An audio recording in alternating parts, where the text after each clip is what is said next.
بسم اللہ الرحمن الرحیم۔ آج اس ویڈیو میں ہم بات کریں گے خواب کے اندر سورج دیکھنے کے متعلق جتنی بھی تعبیریں ہیں تمام تعبیریں بیان ہوں گی۔ ویڈیو کو آپ نے توجہ سے سننا ہے اور مکمل سننا ہے، سکپ نہیں کرنا۔ حضرت علامہ دانیال رحمہ اللہ تعالی فرماتے ہیں، اگر کوئی انسان خواب کے اندر آفتاب یعنی سورج کو دیکھے تو یہ بادشاہ وقت کو دیکھنے کی یا خلیفہ بزرگوار کو دیکھنے کی تعبیر ہے۔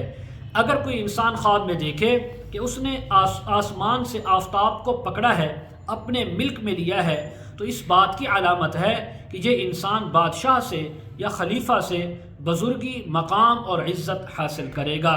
اسی طرح اگر کوئی خواب کے اندر انسان دیکھے کہ وہ خود سورج ہو گیا ہے، روشن چمکدار ہو گیا ہے، تو اس بات کی علامت ہے جس قدر روشن ہوا، چمکدار ہوا، اسی قدر بادشاہت اور وڈیرہ شاہی ملنے کی تعبیر ہے۔ اگر کوئی انسان خواب میں دیکھے کہ اس نے آفتاب کو دیکھا ہے، صرف دیکھا ہے چاند کو، تو یہ بزرگوار نیک بادشاہ کو دیکھنے کی تعبیر ہے۔ اگر اس نے چاند کو دیکھا ہے، وزیر کو دیکھنے کی تعبیر ہے۔ اس نے اگر زہرہ ستارے کو دیکھا ہے، یہ عورت کو دیکھنے کی تعبیر ہے۔ اگر اس نے عطارد ستارے کو دیکھا ہے تو یہ بادشاہ کے وزیر یا منشی کو دیکھنے کی تعبیر ہے۔ اگر اس نے مریخ سیارے کو دیکھا ہے تو یہ شاہی جو پہلوان ہوتے ہیں ان کو دیکھنے کی تعبیر ہے، اور باقی جتنے ستارے ہیں یہ بادشاہ کا لشکر ہے۔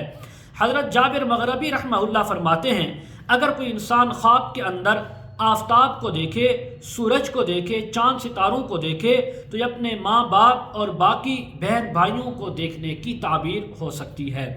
اسی طرح اگر کوئی خواب میں دیکھے کہ اس نے سورج کو، چاند کو، ستاروں کو پکڑا ہے، اپنے ملک میں لیا ہے، تو اس بات کی علامت ہے کہ یہ خواب دیکھنے والا انسان عزت دار ہوگا، بلند مرتبے والا ہوگا۔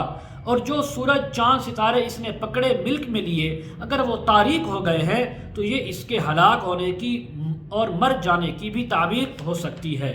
اگر کوئی انسان خواب میں دیکھے کہ اس نے آفتاب کو پکڑا یا آفتاب خود سورج بن گیا لیکن پھر بے نور تاریک ہو گیا، تو یہ اس کے پہلے کافر ہوگا، پھر مسلمان ہوگا، لیکن انجام کار اس کا پھر جو ہے کفر پر، شرک پر ہوگا۔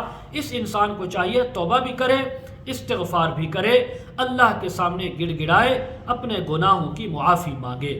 مزید اگر آپ اس کے متعلق تعبیریں، وظائف، مسائل پوچھنا چاہتے ہوں، استخارہ کروانا چاہتے ہوں، روحانی ازدواجی مسائل کے سلسلے میں بات کرنا چاہتے ہوں، آن لائن قرآن مجید پڑھنا چاہتے ہوں، ویڈیو کے کامنٹ سیکشن میں یا ڈسکرپشن میں ہمارا واٹس ایپ نمبر موجود ہے، آپ حضرات کانٹیکٹ کر سکتے ہیں۔ وآخر دعوانا ان الحمد للہ رب العالمین۔